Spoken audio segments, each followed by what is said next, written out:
June 3, 1942. Pearl Harbor, Hawaii.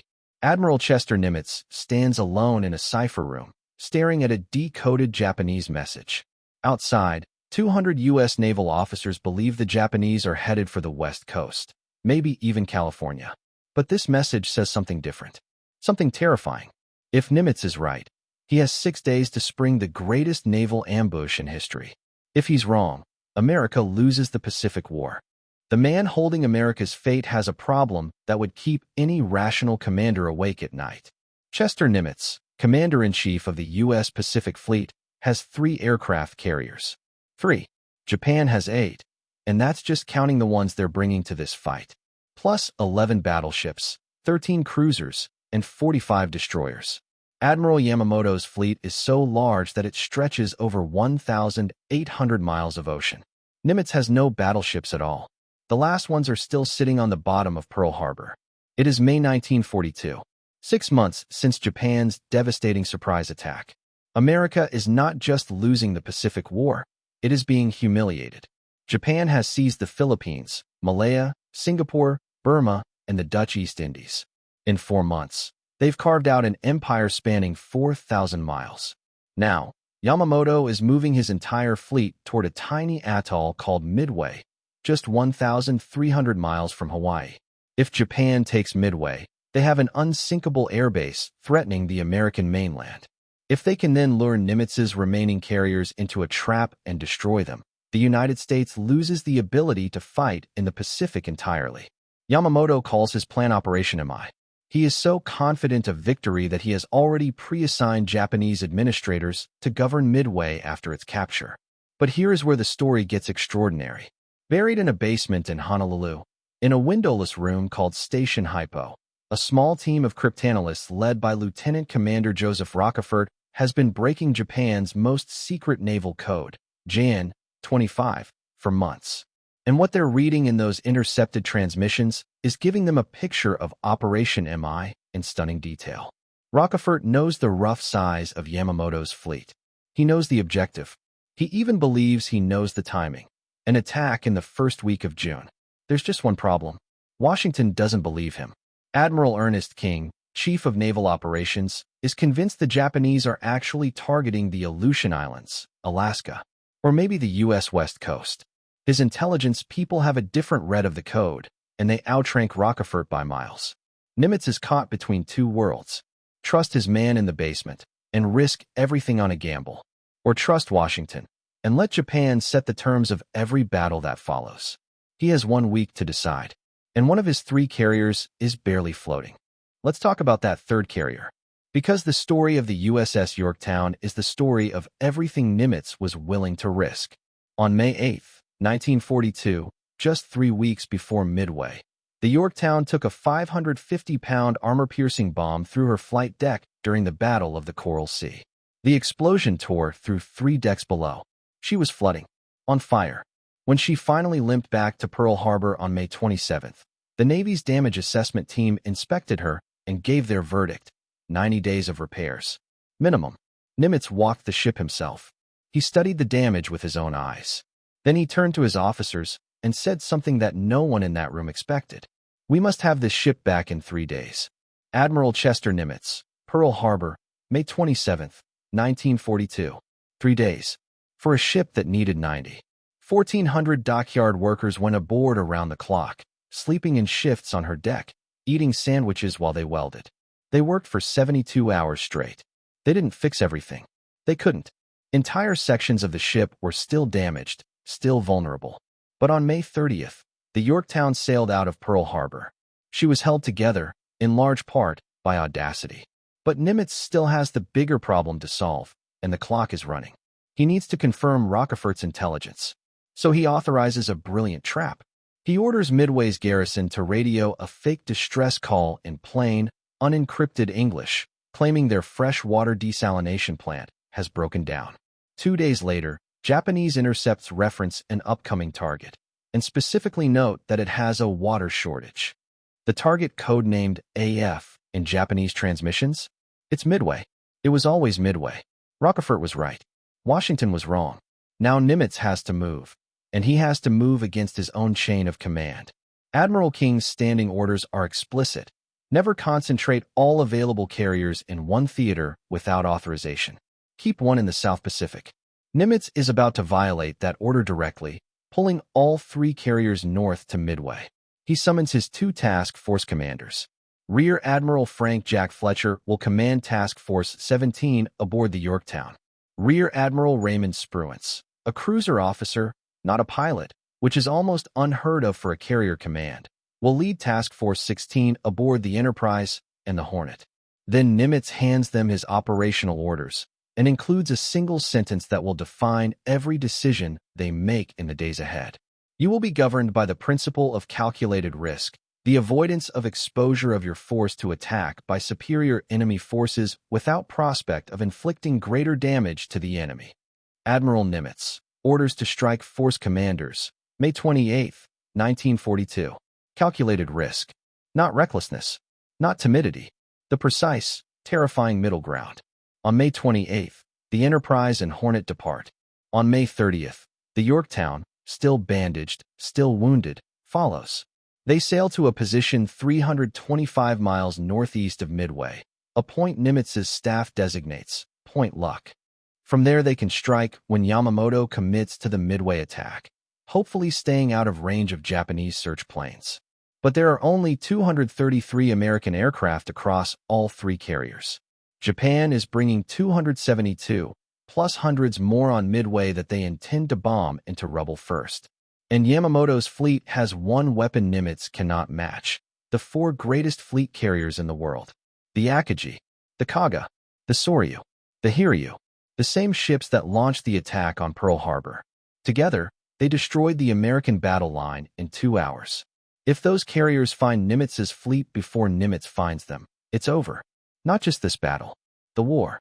June 4, 1942. For 30 in the morning. Midway's radar picks up an incoming formation. 108 Japanese aircraft, dive bombers, torpedo planes, Zeros, are 93 miles out and closing fast. On the 4 Japanese carriers, flight crews are below deck arming a second strike wave.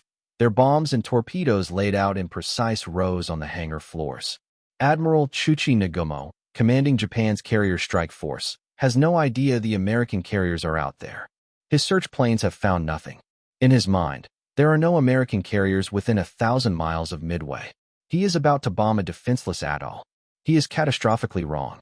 At 5:34 a.m., an American PBY patrol plane spots the Japanese fleet and transmits.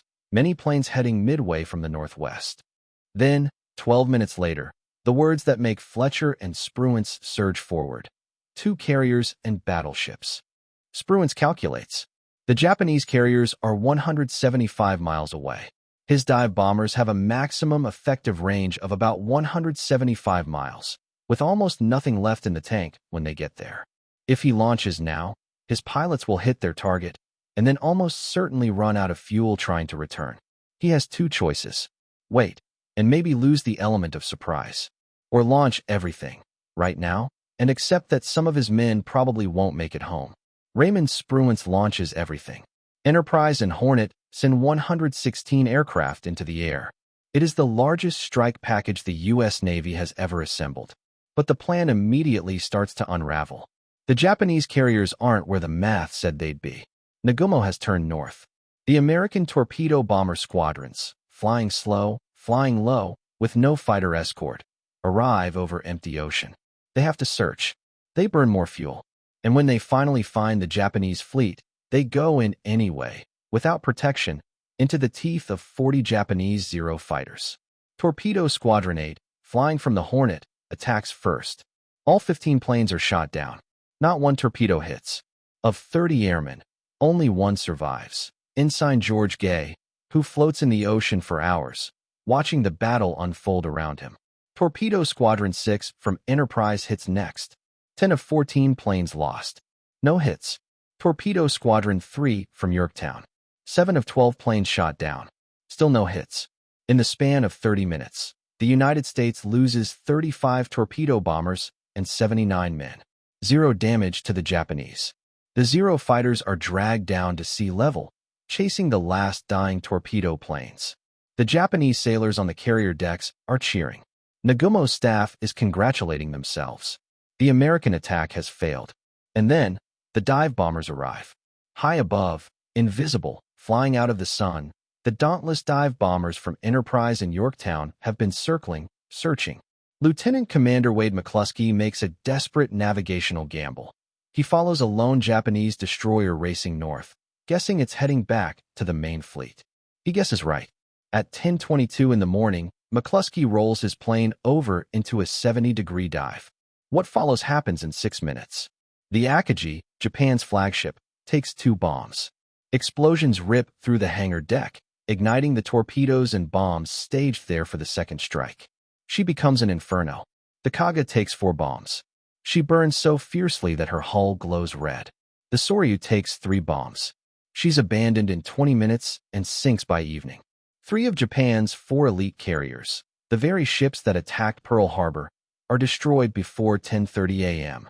Yamamoto receives the news and cannot speak.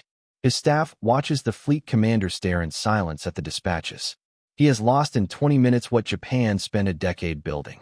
But the Hiryu, the 4th carrier, is still alive. And she is furious. Her dive bombers find the Yorktown and hit her 3 times. Then her torpedo planes come in and hit her twice more. Fires rage across 3 decks. The captain orders the crew to abandon ship. The ship Nimitz gambled everything on, the carrier that wasn't supposed to be there, is dying. But the Hiryu's triumph is short-lived. American scout planes find her at 2:30 in the afternoon, still launching aircraft. Enterprise dive bombers arrive and hit her with 4 bombs in less than a minute. By evening, she too is ablaze, uncontrollable. Japan's last carrier at Midway is gone. In a single day, the Imperial Japanese Navy has lost 4 fleet carriers, 248 aircraft, and, most catastrophically, 110 of its most experienced and irreplaceable carrier pilots. It is the most devastating naval defeat in Japanese history. Yamamoto still has his battleships, 11 of them, far more powerful than anything Nimitz has. But without air cover, they are blind. A surface engagement without carriers is suicide. On the night of June 5th, Yamamoto makes the decision no Japanese admiral has ever made in this war. He orders a retreat. The Yorktown, meanwhile, refuses to die easily. She is still afloat on June 6th when salvage crews go back aboard to try to save her. For a moment, it looks like she might make it. Then, at 6 a.m. on June 7th, a Japanese submarine, IGNI 168, finds her drifting and puts 2 more torpedoes into her hull. She finally sinks at 7:01 in the morning. Back at Pearl Harbor, Nimitz receives his intelligence officer Edwin Layton and delivers the verdict on the man who had staked everything on the right call. Well, you were only 5 minutes, 5 degrees, and 5 miles out. Admiral Nimitz to intelligence officer Edwin Layton after the battle. 5 minutes, 5 degrees, 5 miles. In 6 hours of battle across 130,000 square miles of ocean, Layton and Rockefort had called it almost perfectly. The strategic consequences cascade through the rest of the war. Japan's offensive power in the Pacific is broken permanently. They will never again mount a large-scale carrier offensive. The initiative, the ability to choose when and where to fight, shifts to the United States and never shifts back. The Americans will still fight for 3 brutal years. Guadalcanal, Tarawa, Iwo Jima. The cost will be staggering. But after Midway, Japan is no longer winning. They are surviving. And eventually, they will stop doing even that. Historian John Keegan would later describe Midway as the most stunning and decisive blow in the history of naval warfare. What Nimitz risked was not recklessness.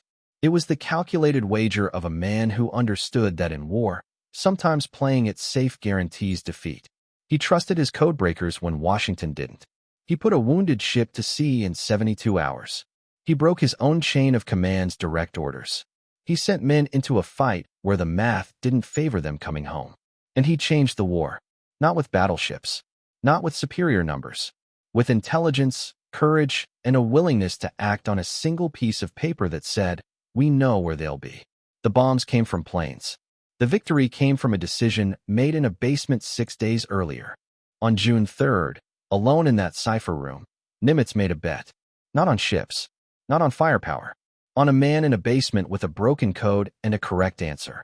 6 days later, 4 Japanese carriers are on the bottom of the Pacific, and the war has a new direction.